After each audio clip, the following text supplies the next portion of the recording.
우리 하박국서 3장 16절에서 19절의 말씀을 가지고 여호와로 인해 감사하라라는 말씀으로 함께 말씀을 나누려고 합니다. 제가 오늘 미역국을 먹고 왔는데 하박국은 먹는 게 아니죠. 자, 죄송합니다. 자, 역시 저는 아이스 브레이커가 아니라 아이스입니다. 아이스. 그냥 아이스인 것 같아요. 우리 옆 사람과 이렇게 인사 나누겠습니다. 세상과 씨름하며 사시느라 참 고생 많으셨습니다. 한번 이렇게 인사하겠습니다. 세상과 씨름하며 사시느라, 공부와 씨름하며 사시느라 고생 많으셨고, 또 먹고 살려고 씨름하시느라, 또 교회를 지키려고 씨름하시느라 참 고생 많으셨던 것 같습니다. 그렇습니다. 여러분, 우리는 이렇게 1년을 정말 힘들고 고단하게 씨름하며 간신히 버티고 버텨서 여기까지 온 것 같습니다. 포기하고 싶었고 도망치고 싶었고 주저앉고 싶었습니다. 그럼에도 불구하고 여기까지 붙들고 씨름하여 우리는 이 자리에 앉아 있다는 것이지요. 그런데 여러분, 다시 돌아보니까 내 힘이 아니라 우리 주님이 내 믿음 없음과 내 연약함을 붙잡아 주셨기 때문에, 또 내 마음이 낙심치 않도록 씨름해 주셨기에 여기까지 올 수 있었던 것은 아니었나 생각이 듭니다. 이 모든 것이 주님의 은혜요, 주님이 하셨음을 감사드리고 영광 올려드리기를 소망합니다. 사랑하는 여러분, 우리가 왜 이리 이 세상과 이렇게 씨름하며 살아갈 수밖에 없을까요? 이 세상은 사단이 공중 권세 잡은 주인 노릇하고 있는 곳이기 때문입니다. 그래서 공존이 아닌 생존을 해야 되고 약육강식으로 뺏고 빼앗기며 살아가야 합니다. 힘 있는 자는 더 힘을 갖기 위해 없는 자들을 쥐어짜내고 노략질하고 겁탈하고 폭력을 가합니다. 그래서 있는 자들은 탐욕으로 배가 부르고 없는 자들은 슬픔과 분노로 배가 부릅니다. 이와 같은 세상은 예나 지금이나 다를 바가 없습니다.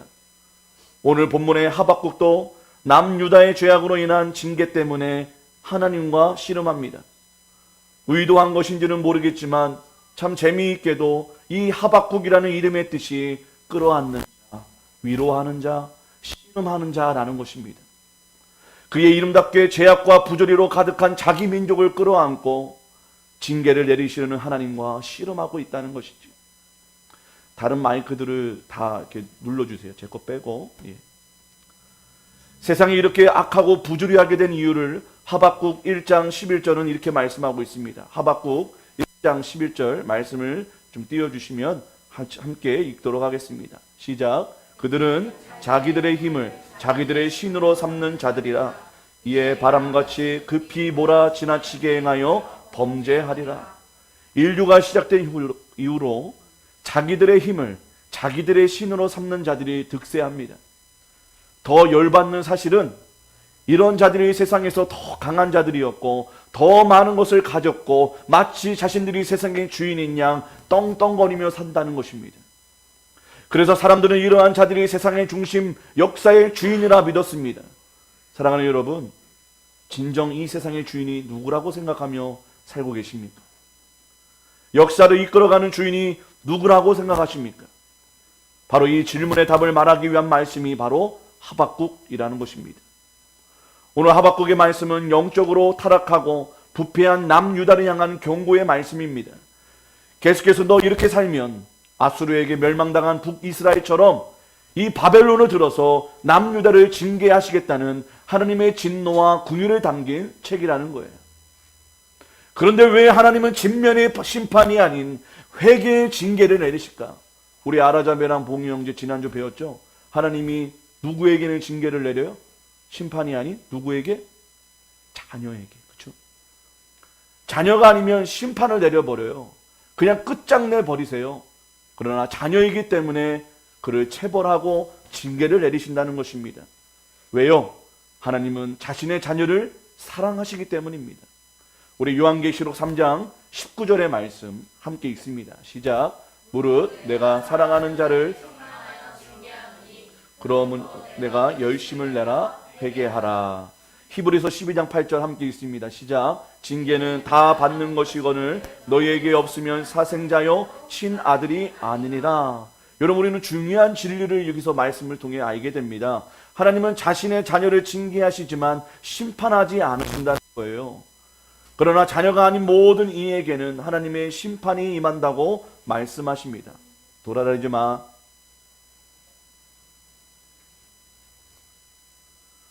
여러분, 우리 부모님들은 자신의 자녀가 불순종하거나 잘못된 길을 갈 때 혼을 내고 벌을 내립니다.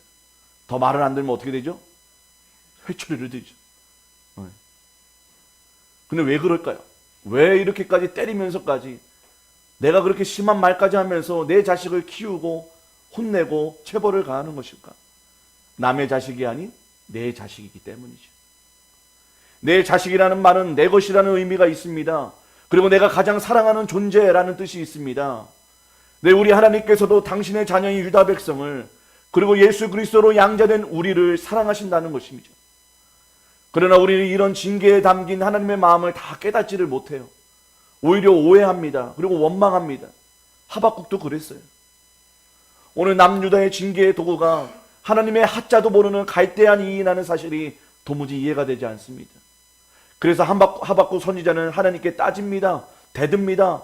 그것이 하박국 1장 13절에 나옵니다. 함께 읽어볼까요? 하박국 1장 13절 시작. 주께서는 한 번 더. 없나요? 시작. 주께서는 눈이 정결하심으로 악을 참아 보지 못하시며 패역을 참아 보지 못하시거늘 어찌하여 거짓된 자들을 방관하시며 악인이 자기보다 의로운 사람을 삼키시는데도 잠잠하시나이까? 여기까지. 아니, 어떻게 하나님의 자녀를 이런 개만도 못한 이방인들로 징계하시냐는 거예요. 너무하십니다. 있을 수 없는 일입니다.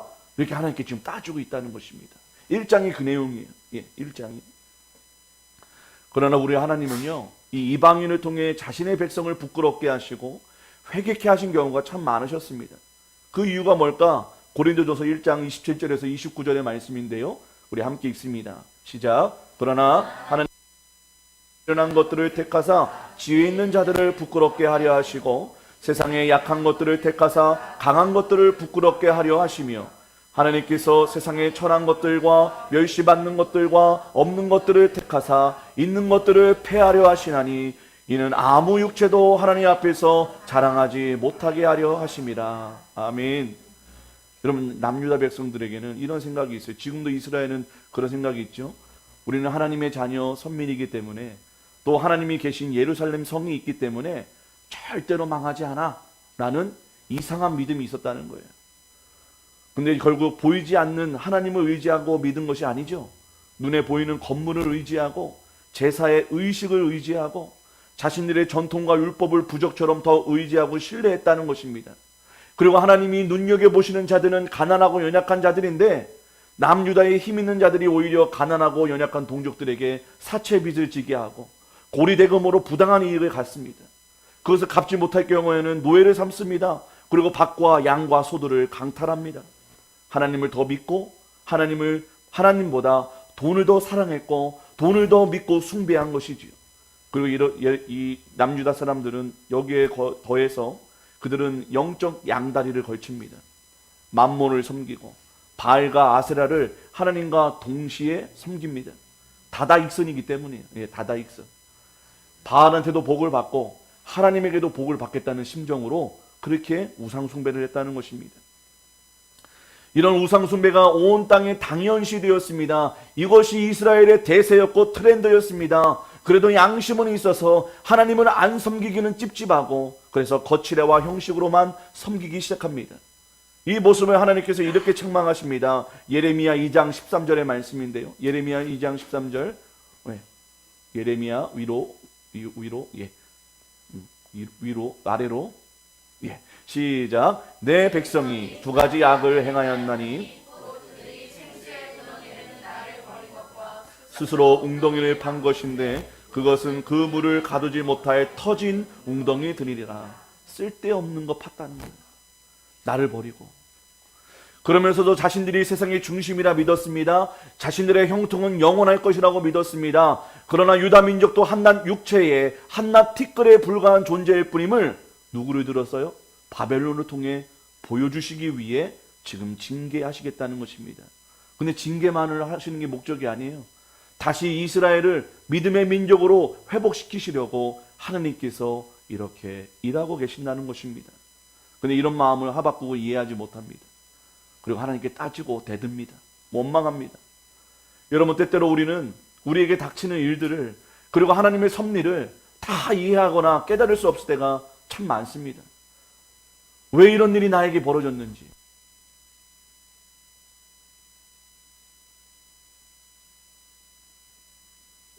우리도 그러하지요. 이런 우리를 향해 하나님이 원하시는 우리의 태도는 이성이 아닙니다.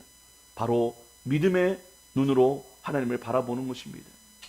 하박국 2장 4절에 의인은 그의 믿음으로 말미암아 살리라라고 우리에게 인생이 사는 길을 가르쳐주고 계십니다. 하나님이 원하시는 성도의 삶은 믿음으로 사는 삶이라는 거예요. 그렇게 하나님이 보시는 의인의 기준은 하나님을 믿는 믿음의 유무인 것입니다. 믿음이 있으면 의인, 믿음이 없으면 죄인인 것이죠. 이 세상은 이해되어지고 다 알아서 사는 게 아니라 다 이해할 수 없고 받아들일 수도 없어도 그 모든 것을 아버지 되시는 분이 하나님임을 믿는 믿음으로 사는 줄을 믿으시기를 바랍니다. 사랑하는 여러분, 하늘을 돌아보며 참 힘들고 억울하고 답답한 일이 많으셨습니까? 그래서 일일이 다 하나님께 따지고 싶으십니까? 그러나 그것보다 우리를 돌아보기를 원합니다. 여러분, 하나님께서 우리의 삶의 때때로 부득이 징계를 내리시고 고난을 허락하신 이유가 무엇일까요? 그 징계와 고난을 통해서만 하나님을 향한 믿음이라는 능력이 자라나기 때문입니다. 우리 삶이 먹고 살기 편하고 만사형통할 때 믿음이 생기는 경우는 거의 없습니다. 오히려 믿음에서 멀어지게 되고요, 하나님을 떠나게 되는 이유가 되지요. 그러나 고난의 파도가 찾아오고 사방이 막힐 때, 그때야 비로소 우리는 두 손 두 발 다 들며 항복하며 나아가게 되는 것입니다. 사랑하는 여러분, 고난의 유익은 기도하게 되는 것입니다. 기도의 유익은 하나님을 향한 믿음이 자라나는 최고의 걸음이 된다는 것입니다. 이 세상은 믿음으로 사는 세상입니다. 이 믿음이라는 선물을 우리에게 주시려고 징계하시고 고난을 허락하신 하나님께 감사와 영광을 올려드리시기를 바랍니다. 만일 사랑한다는 이유로 사탕만을 먹인다면 그 자녀는 수많은 합병증으로 건강을 잃게 될 것입니다. 그러나 참된 부모 되신 하나님은 징계와 고난이라는 인생의 쓴맛을 통해 믿음이라는 영적 저항력을 키우게 하신다는 거예요. 그렇다면 우리가 당하는 징계와 고난은 믿음이라는 선물을 주시는 감사의 제목인 것입니다. 우리를 사랑하시기에 포기치 않고 때론 징계로, 때론 고난으로 내 마음을 순수한 정금같이 만들어주신 하나님을 신뢰하시기를 바랍니다.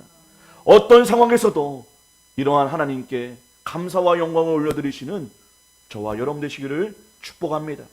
한 걸음 더 나아가 우리가 하나님께 감사해야 하는 이유가 무엇일까요? 원수를 심판해 주셨기 때문입니다. 우리의 원수를 심판해 주셨기 때문이라는 거예요. 우리 하박국서 3장 15절의 말씀 함께 읽겠습니다. 우리 본문인데요, 하박국 3장 15절 시작. 주께서 말을 타시고 바다 곧 큰 물의 파도를 밟으셨나이다. 제가 주보에 없죠? 제가 읽어드릴게요. 다시.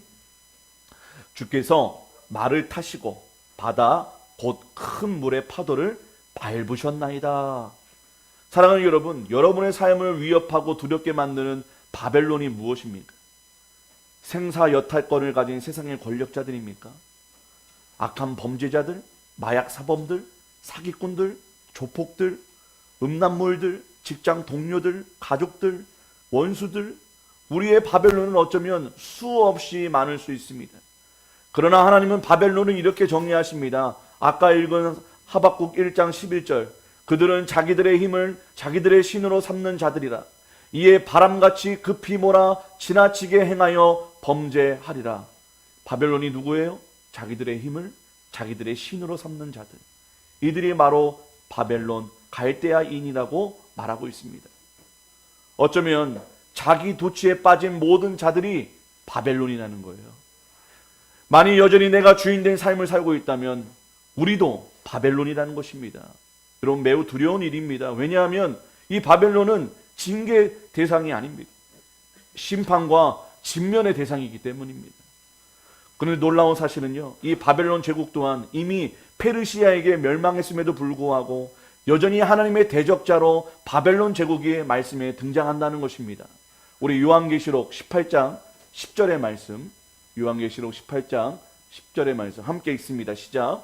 그의 고통을 무서워하여 멀리 서서 이르되 화 있도다 화 있도다 큰 성 견고한 성 바벨론이요 한 시간에 내 심판이 이르렀다 하리로다.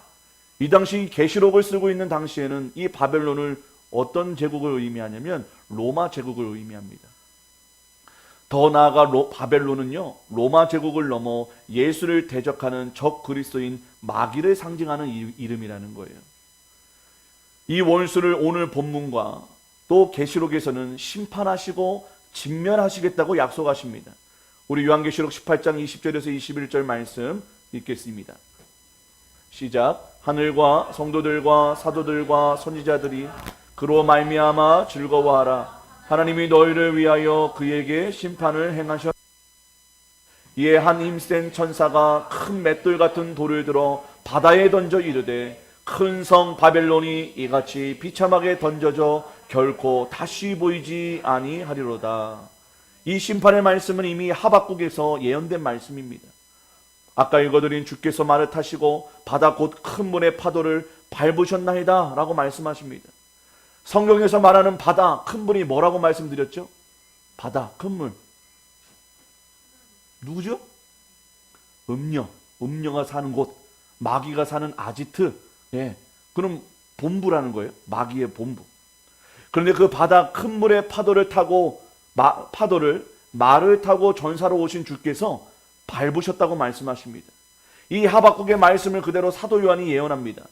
요한계시록 19장 11절에도 또 내가 하늘이 열린 것을 보니 보라 백마와 그것을 탄 자가 있으니 그 이름은 충신과 진실이라 그가 공의로 심판하며 싸우더라 라고 말씀합니다. 백만을 탄 자가 과연 누구라고 말하고 있는 것입니까? 바로 길이요 진리요 생명이신 예수님이십니다.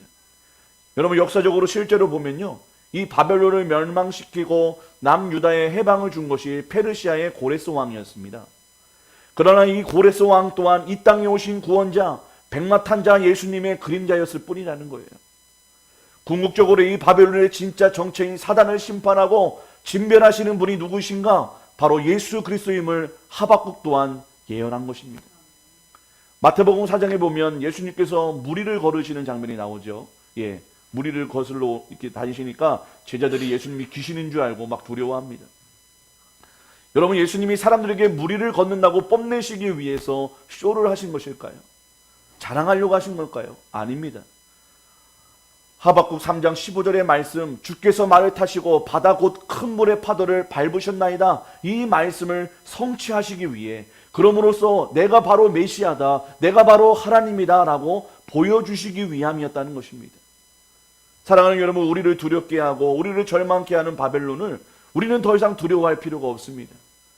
이 바벨론으로 인해 여러분 낙심할 필요가 없습니다. 왜냐하면 예수님께서 그들을 발 아래 두셨기 때문입니다. 예수님께서 그들을 짓밟히고 그들을 철저히 짓밟고 부셔뜨리고 무너뜨려 주셨기 때문입니다. 그러니 우리는 의심치 말아야 합니다. 아까 말씀드린 마태복음에 보면 예수님이 무리를 걸으시는 것을 보고 베드로는 자신도 무리를 걷고 싶어졌습니다. 그리고 무리를 실제로 걷습니다. 그런데 몇 발자국 갔다가 바람을 보고 무서워하면서 물에 빠져버립니다.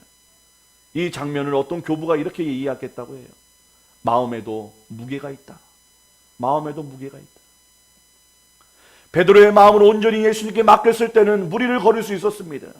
그러나 베드로의 마음에 믿음이 아닌 의심과 두려움이 그 무게가 생겨버리자 그는 바다에 빠져 허우적거리게 됩니다. 사랑하는 여러분, 우리가 사단 마귀의 권세, 유혹, 공격을 발 아래 두는 방법은 음부의 권세의 목을 치신 오직 예수님만을 신뢰하는 것입니다. 예수님만을 바라보는 것입니다. 이것이 의인의 삶입니다. 하나님이 인정하시는 의인의 삶입니다. 우리 모두가 오직 이 믿음으로 사는 의인 되시기를 축복합니다. 이 시간 다시 한번 사단 마귀인 바벨론을 이기신 예수님께 감사드렸으면 좋겠어요. 또한 우리가 패배자의 편에 서지 않고 승리자의 편에 서게 해주신 하나님의 놀라운 사랑과 은혜에 또한 감사를 드리시기를 축복합니다. 마지막으로 우리가 감사해야 되는 이유가 무엇일까? 변함없는 현실을 이길 수 있는 기쁨을 우리에게 주셨기 때문입니다. 변함없는 현실, 변하지 않는 현실, 여전히 똑같은 현실이지만 그럼에도 불구하고 슬픔이 아닌 기뻐할 수 있는 힘을 주셨다는 것입니다. 우리 하박국 3장 17절에서 18절의 말씀 우리 함께 읽도록 하겠습니다. 하박국 3장 17절에서 18절의 말씀 함께 읽습니다. 시작. 비록 무화과 나무가 무성하지 못하며 포도나무에 열매가 없으며 감람나무에 소출이 없으며 밭에 먹을 것이 없으며 우리의 양이 없으며 외양간에 소가 없을지라도 나는 여호와로 말미암아 즐거워하며 나의 구원의 하나님으로 말미암아 기뻐하리로다. 아멘. 오늘 본문 하박국 3장 1절에서 15절까지는요, 하나님께서 이 바벨론을 어떻게 때려 부시는지, 어떻게 심판하시는지를 자세하게 보여주십니다. 그 하나님의 음성을 하박국이 듣고 16절을 말하는 거예요. 제가 세번역 성경으로 이렇게 읽어드리겠습니다. 16절인데요. 그 소리를 듣고 나의 창자가 뒤틀린다. 그 소리에 나의 입술이 떨린다. 나의 뼈가 속에서부터 썩어 들어간다. 나의 다리가 후들거린다 라고 이야기하고 있습니다. 지금 하나님께서 하실 놀라운 일을 듣고 나니까 창자가 뒤틀린 만큼, 입술이 달달 떨린 만큼, 뼈가 녹아내릴 만큼, 다리가 후들거릴 만큼 두렵고 떨리는 경외감이 온몸을 휘감습니다. 동시에 원수의 심판으로 환희와 기대와 소망으로 가득 차게 됩니다. 그러면서도 하박국은 또 하나의 이유로 전율이 흐릅니다. 왜냐하면 현실은 바벨론에 의해 남유다가 멸망을 당할 것이기 때문입니다. 그런 현실에 맞닥뜨릴 바벨론을 생각하면 생각할수록 마음이 녹는 게 또한 사실입니다. 그러나 이제 그는 이 현실 앞에 더 이상 공포와 두려움으로만 떨지 않습니다. 왜냐하면 그에게는 절망을 밀어내는 소망이 있었기 때문입니다. 16절 후반절이 이렇습니다. 그러나 나는 우리를 침략한 백성이 재난당할 날을 참고 기다리겠다. 그러나 나는 우리를 침략한 백성이 재난당할, 심판당할 그 날을 참고 기다리겠다라고 고백하고 있습니다. 하박국은 여전히 변함없는 현실에 마음이 녹아내립니다. 하지만 동시에 점점 소망과 기대의 마음이 커져갑니다. 왜냐하면 바벨론이 심판당할 날이 반드시 오기 때문입니다. 그 예언을 향한 믿음이 어둠을 몰아내고 지금 이 현실을 이겨낼 수 있는 기쁨의 빛으로 충만해진 것이지요. 그래서 고백합니다. 비록 무화과 나무가 무성하지 못하며 포도나무에 열매가 없으며 감람나무에 소출이 없으며 밭에 먹을 것이 없으며 우리의 양이 없으며 외양간에 소가 없을지라도 나는 여호와로 말미암아 즐거워하며 나의 구원의 하나님으로 말미암아 기뻐하리로다. 감사하리로다. 여러분, 비록 하나님의 놀라운 승리를 약속받았어요. 근데요, 현실은 변한 게 없습니다. 똑같아요. 오히려 더 최악의 상황만이 기다리고 있을 뿐입니다. 이제 앞으로 바벨론의 포로가 되는 그날 더 이상 무화과 열매는 수확할 수 없습니다. 그게 무슨 말일까요? 무화과 열매가 굉장히 달잖아요. 내 인생의 달콤함은 이제 없다는 거예요. 포도나무에 열매가 없습니다. 기분 좋게 술 마시며 흥에 취할 일도, 잔치를 벌일 일도 없을 것입니다. 올리브 기름을 만드는 감람나무에 수확이 없습니다. 이 기름이 없으면 맛난 음식을 해먹을 수 없을 것입니다. 등불을 켜도 등불을 킬 수 없어 어둠의 정적만이 흐를 것입니다. 기름 부은 메시아가 부재하여 이 노예 생활이 영원할 것 같아 절망스럽기만 할 것입니다. 나의 우리와 예양간에 양과 소가 없을 것입니다. 그 결과 체력을 보충할 고기도 먹지 못해 우리의 육신은 쇠약해질 것이고 하나님께 제사도 드리지 못하는 영적 어둠이 다가올 것입니다. 하나님과 단절을 느끼며 깊은 절망과 어둠 가운데 있게 될 것입니다. 모든 것을 잃어버리고 모든 소망도 모든 기대도 할 수 없는 태고의 흑암이 그들에게 엄습할 것입니다. 그것만 생각하면 창자가 뒤틀리고 입술이 떨리고 뼈가 녹아내리고 다리는 힘이 빠져 주저앉을 것 같습니다. 예, 저도 이 하박국의 선지자 마음처럼 우리 교회를 생각하면, 저의 앞날을 생각하면 뼈가 녹고 다리에 힘이 빠지고 입술이 덜덜덜 떨리는 것 같습니다. 하나님, 어떻게 살아야 합니까? 어떻게 이 작은 교회를 이끌어 갈 수 있겠습니까? 현실을 보면 이 하박국의 마음이 저의 마음인 것 같습니다. 그러나 하박국은 이 현실을 반드시 역전시켜 주실 하나님을 다시 믿음으로 바라보고 있습니다. 그러면서 이렇게 고백하는 것이지요. 나는 여호와로 말미암아, 다른 이유가 아닙니다. 여호와로 말미암아, 나에게 그런 약속의 말씀을 예언하신 여호와 하나님의 말씀으로 말미암아 즐거워하며 나의 구원의 하나님으로 말미암아 기뻐하리로다라고 선포하고 있다는 것입니다. 사랑하는 여러분, 지금 하박국이 기뻐할 수 있는 힘이 어디에 있습니까?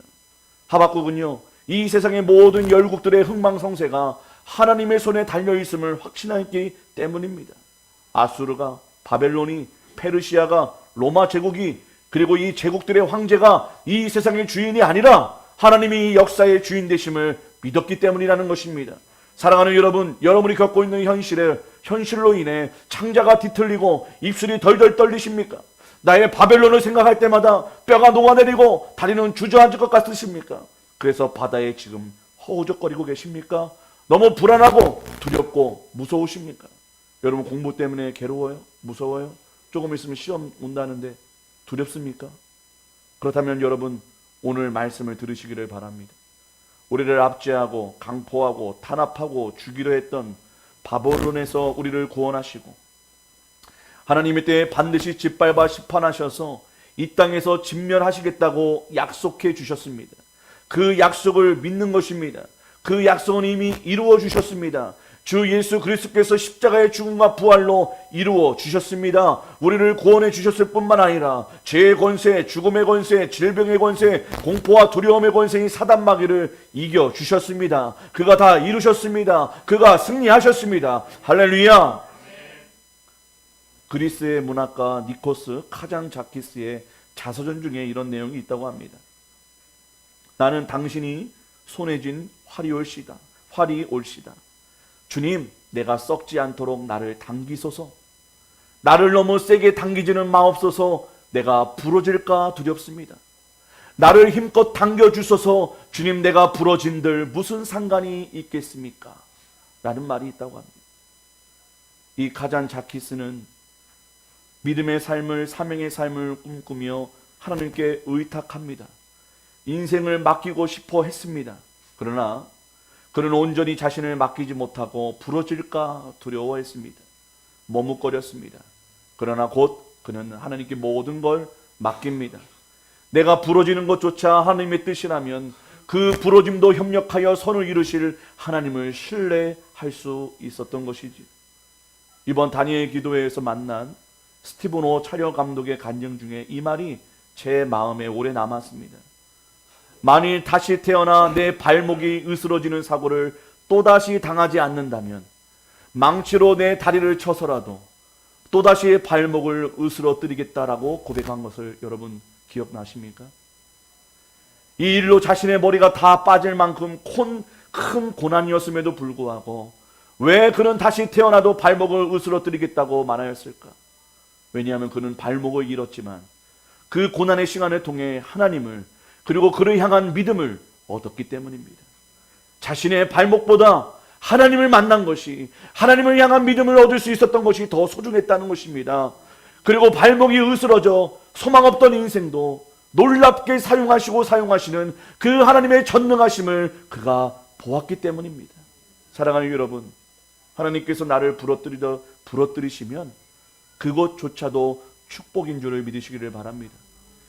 내가 부러져도 그 부러진 인생조차도 놀랍게 사용하실 하나님을 여러분 신뢰하시길 바랍니다. 아무리 세상이 부조리하고 악하고 더럽고 억울하고 하나님이 안 계신 것 같은 그런 현실일지라도 우리 낙심하지 않았으면 좋겠습니다. 마치 이 바벨론이 이 세상과 역사의 주인 같아 보이는 이 현실을 매일 매순간 마주할지라도 이 바벨론을 일으키시고 다스리시는 분이 하나님임을 기억하시고 오직 선하신 하나님만을 신뢰하시기를 바랍니다. 하박국 1장 6절에 보면 하나님께서 내가 갈대아 사람을 일으켰나니 라고 말씀하고 있습니다. 갈대아 그들이 스스로 일어난 것이 아니라 하나님이 그들을 일으키셨다고 말씀하고 있다는 것이지요. 사랑하는 여러분, 과연 이 세상의 주인이 누구이십니까? 이 세상을 창조하신 분도, 이 타락과 부패한 세상과 바벨론을 일으키신 분도 하나님이심을 기억하시기를 바랍니다. 처음과 마지막의 주인이요 심판과 구원의 주 되신 하나님의 아들 예수님, 이 세상의 주인, 이 역사의 주인이신 예수님을 신뢰하시기를 바랍니다. 실수가 없으시고 실패가 없으신 이 예수 그리스도를 구주로 영접하시고 그분께 모든 걸 맡기시기를 바랍니다. 그렇게 내 영혼의 모든 무게를 예수님께 맡길 때 우리도 무리를 걷는 역사가 일어나게 될 것입니다. 그 어떤 바벨론에 둘러싸여 있어도 오히려 기뻐할 수 있는 삶을 살게 될 것입니다. 왜냐하면 바벨론을 이길 능력이 우리가 믿는 예수님께 있기 때문입니다. 우리 고린도후서 4장 7절에서 10절의 말씀 함께 읽겠습니다. 고린도전서 후서 4장 함께 읽습니다. 시작. 우리가 이 보배를 질그릇에 가졌으니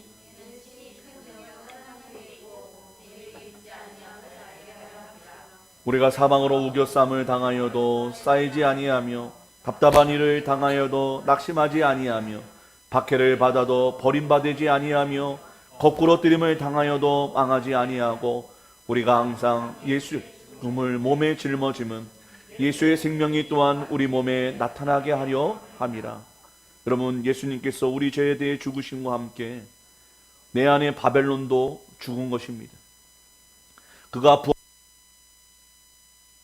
도 다시 부활되었음을 믿으시기를 바랍니다.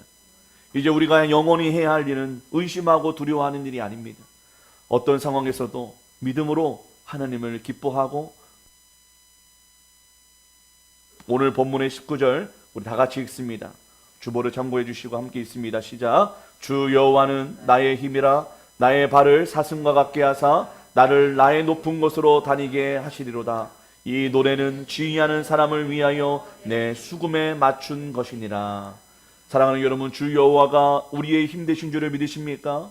그렇다면 이제 슬픔과 좌절의 애가를 그치고, 비록 현실은 그대로일지라도 이 현실을 역전시켜 주실 하나님만을 기뻐하고 감사하는 노래로 가득 채워서 우리가 그렇게 믿음으로 사는 인생, 승리하는 인생, 역전하는 인생 되시기를 주님의 이름으로 축원합니다. 축원합니다. 이제 역전되리라 말씀 기억하며 함께 찬양하겠습니다.